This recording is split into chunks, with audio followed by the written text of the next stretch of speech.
Jungle. Sugeng siang para pamirsa. Sugeng pepanggihan malih kula Nadine Matul Hoyir dugi kelas 9F. Wonten ing pawarta JTV dinten punika pawarta ingkang kapisan ngenani dinten ambal warsa utawi hari jadi Banyuwangi ingkang 250 sekawan. Kita gandrung Banyuwangi saweg derek mangubagya dinten ambal warsanipun. Ing pengetan warsa punika pemerintah Banyuwangi ngewontenaken minangka warni adicara ingkang regeng lan mranani penggalih. Boten namung kagem hura-hura nanging pengetan punika dados sarana kagem nguri-nguri kabupaten asli tlatah Blambangan.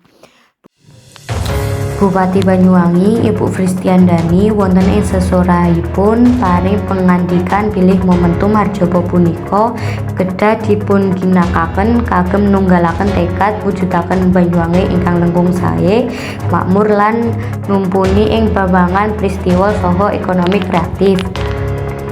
Boten saged dipun selaki kemajengan Banyuwangi ing dasawarsa pungkasan punika saestu pesat.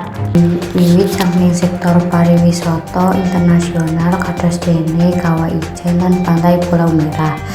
Dumadi prestasi ing babagan tata kelola pemerintahan. Sedaya punika boten uwal saking penyengkulipun sedaya lapisan masyarakat Banyuwangi. Puncak adicara harjaba punika dipunregenakaken kanthi pagelaran seni tradisional lan sesarengan minangka raos syukur dumateng Gusti Allah ing Maha Kuwasa.